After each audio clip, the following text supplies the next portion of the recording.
Welcome to Advent of Tessellations 2024. My name is Madonna Yoder, and you're joining hundreds of folders around the world on this 25-day journey into the infinite world of repeating patterns folded from a single sheet of paper. You'll discover many different twists in this challenge, building up to advanced patterns with hybrid hexagon twists. On day 12 of Advent of Tess, we're working on a pattern that I call Maypole, and this pattern uses open hexagon twists on the opposite side from closed triangles and closed rhombus twists. And we actually see this full stripe using 24 grid divisions. Those pleats will exactly meet at the edge of the paper. And so yes, we are using 24 grid divisions today. And let's go ahead and get started. So if you care about which side of the paper is quote unquote front, I go back and forth on this.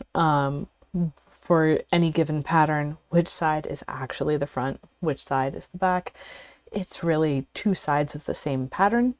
I usually call it side A and side B. But if you want these kind of ribbons of triangle, rhombus, triangle to be on the side that has more texture in the grid, which may or may not even be something that you can detect on your paper. So if you want the side with more texture to be the triangle and rhombus side, then flip over to the less textured side for the hexagon. And this is going to be an open hexagon twist. So I'm putting my mountain fold one spacing above the corner on the right hand side, and my valley one spacing above that, folding both the mountain and the valley, passing that plate off to my left hand as I find the identical plate for the next corner and the next corner and the next. You might be noticing that I'm kind of setting this up more from the center than the corner by this point, because I've started to recognize my open hexagon star, which we've seen before on day 8. And getting that puffy hexagon star in place. Since I kept my plates on the table, none of them came undone as I was folding around the center. If you have your paper up in the air, it's really likely that plates will come undone as you're working on other ones. So I do recommend having your paper down on the table and then press from the top to squash. If you want to make it dramatic, you can go bam.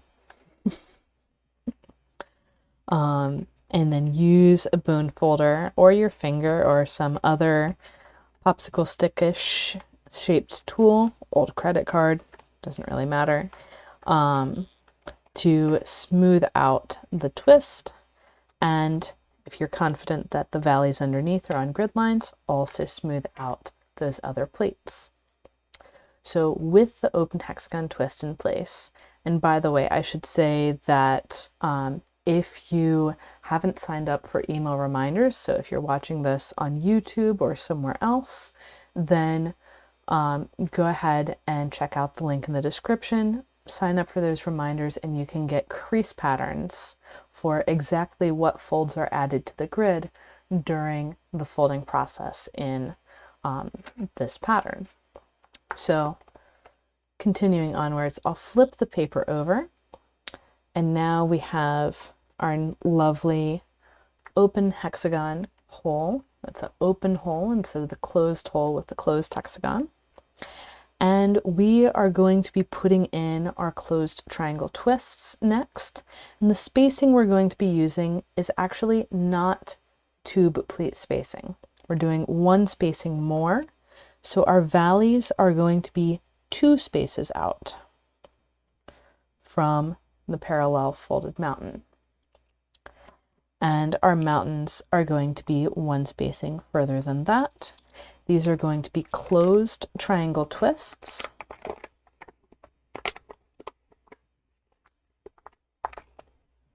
So our third mountain fold of the third pleat is going to be coming exactly to the same grid intersection as our first two. And we're going to lay this down in a way that is rotationally the same as the other pleats and press to squash. Now, since we are folding our rhombus twists on the same side of the paper, we're going to work around in a counterclockwise direction. And really, it's not going to make a huge difference. It's just a matter of when you open up the pleats after, is it easier or harder to open the pleats and get the twist, or are you needing to pop something out from the back? So the trade-off, since we're doing closed rhombus twists, the trade-off is if you go counterclockwise, you have a little bit less pleat to work off of for setting up your new pleat, but you can also use the reference that the corner is going to be one spacing out from the corner of the closed hole, and your overlap is easier to open. Or if you work the other way around, then you have a really strong reference here, and you have all the mountain folds that you need for your rhombus twist in the overlap, but you need to pop the paper out from things that are tucked underneath. So up to you. I'm going to work around in the way that's easier to open the paper for the rhombus, because I've seen that cause confusion. Like when paper is kind of tucked under, it's hard to see when to pull it out. So I'll set up my next valley fold. Notice I'm crossing these 3 spaces between parallel folds, and my mountain fold will be up above. I'm going to be finding that mountain. So our new mountain fold, one, it's coming to the same grid intersection as these other 2 mountain folds, and 2, it's creating this new area where there's 3 spaces between parallel mountain folds. So the important thing for knowing that it's a closed triangle is that it's coming to the same intersection. But if you're having trouble finding it, then this spacing can be another guide. And since this is our final day of working with hexagon, triangle, rhombus, triangle patterns, I'm going to go ahead and show you how I would do it outside of beginner level tutorials. So you could go around and do all of your triangles at once and then do the rhombus twists. But once you get to the next part of the pattern, that same algorithm of pick one twist and do it in 6 places is not going to be as helpful. So what I prefer to do instead is resolve pleat overlaps as I go around, which means that this overlap that needs a rhombus twist, I'm going to go ahead and open up, and notice when I'm opening that, got my central diamond kind of sitting on top and in between. So my central diamond is sitting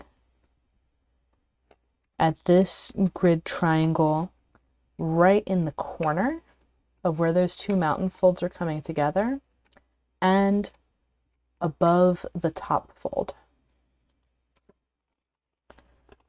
And so I'm able to find my closed rhombus twist and press from the top to squash. And then when I move on, now I have no pleat overlaps in this area, Moving on to the next triangle, I'm going to have the corner of the triangle one space out from the from the open hexagon hole. My mountain is going to be one space further than that. I'm opening the pleat from the hexagon that goes past that intersection of mountains, putting in my third direction of mountains. And even at this point, I might go ahead and say, well, I'm going to do that rhombus next. I may as well go ahead and set it up now while things are easier to open. And then if I have the two twists fully set up, it's kind of a contradiction, like where do I press to squash? So I can flip the free pleat of the triangle and squash the rhombus, and then flip the free pleat of the triangle back, just like we saw in some of the earlier days of Advent of Tess with only triangle twists, and get both of those really quickly. Rotating, I'll repeat again.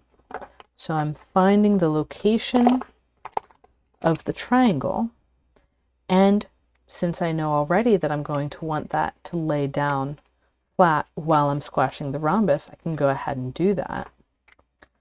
And opening up, I can find my rhombus twist, squash the rhombus, and then squash the triangle.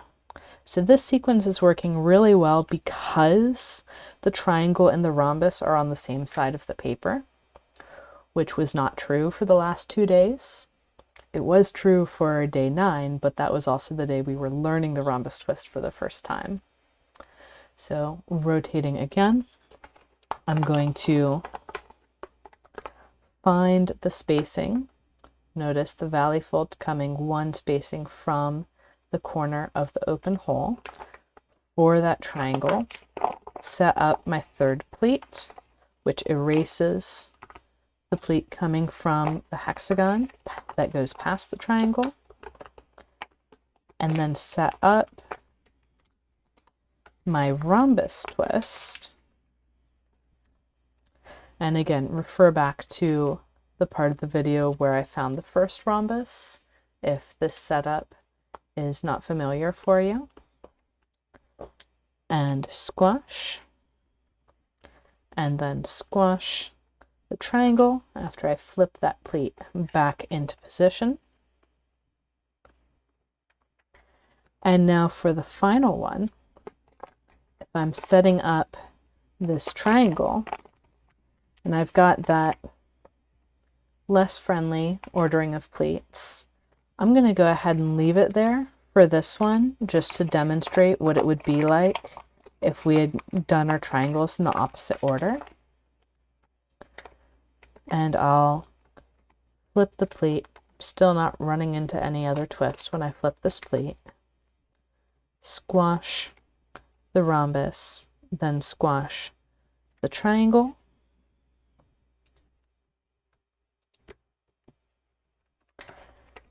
and now one last fold. So now if I'm opening this, I do know I want to keep my mountain folds, so I want to know where they are, but I need to let things be very open while I pop that point. So there's that point underneath that gets popped, pushing from the back up,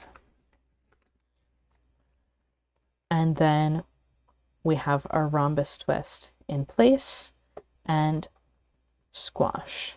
So it's very difficult to pop that point forward if you're pinching the mountain folds on the outside. You need to let them go, but still know where they were if you want to find them again for using them as the pleats. Thankfully, the paper has pretty good memory of that, especially the sky tone that I'm using. So now I've got all the way around and I have no pleat overlaps. So In the previous days, this would have been it. We would have stopped at this point, but I want to add one more triangle onto this pattern, and that's the triangle twist that matches the triangles we've already folded on the opposite side of the rhombus. So one spacing out from the skinny corner of the rhombus twist, we're going to have the center of a new closed triangle twist. And that means we're going to lift our pleat up. So we're not going to try and find these while that pleat's still folded. We're going to lift the pleat up to find our 3 directions that are evenly spaced heading out of that point that we marked, and then press to squash. And you'll notice that if my grid was any bigger, I would have a pleat overlap over here. But since I'm using 24 grid divisions, I don't have that overlap. Now, if I am using, say, 32 divisions, what would be going out here? Well, as we're going around this triangular space, which is not a twist, but it is a triangular space, we encounter rhombus, triangle, rhombus, triangle. So we're going to repeat that with another rhombus and triangle at the same spacings as we've already seen, and that's going to complete this loop. With 32 divisions, we might be able to get into the next hexagon as well, which would be exactly on the opposite side of a rhombus. And that would be determined basically by, we would have a rhombus here, triangle here. There would be another triangle on the far side of this rhombus. And between that triangle and this triangle, those 2 pleats are going to head into the next hexagon. But that's something that you can really see in the crease pattern for this tessellation that's drawn on 64 grid divisions that's in the Advent of Tess ebook. So now on all 6 of our rhombi, including the one we already did, we're going to add those triangles one space out from the pointy corner, and it's actually not going to matter what order that we fold them in, or what order we fold them in, because we don't have enough grid for them to interact with any other pleats. So I'm going to work around adding these new triangle twists. And by the way, I do have a video on my YouTube channel where I teach how to fold repeating patterns that use this hexagon, triangle, rhombus, triangle structure on 48 grid divisions. And the particular pattern that I used has closed hexagons, triangles, and rhombi with the triangles on the opposite side from the hexagon and rhombus and rhombi, or hexagons and rhombi. And you can find that on my YouTube channel. I'll probably include it as a recommended video if you're watching this on YouTube. And there we go. Once you've folded those 6 triangles, now we can see the full pattern for today, Maypole.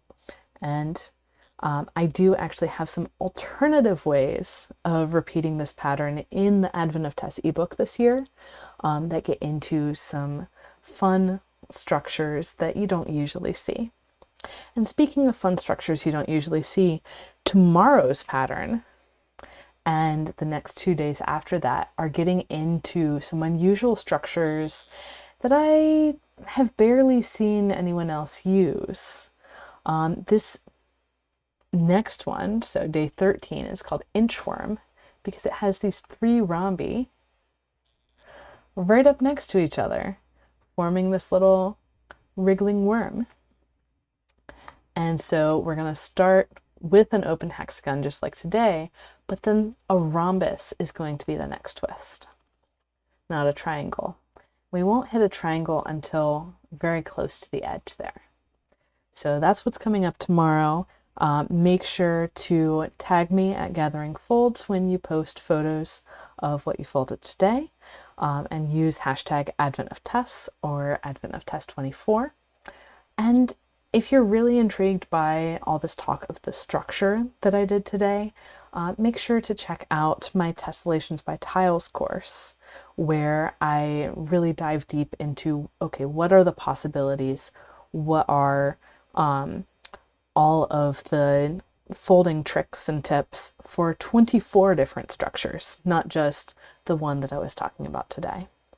So happy folding, everyone, and see you tomorrow.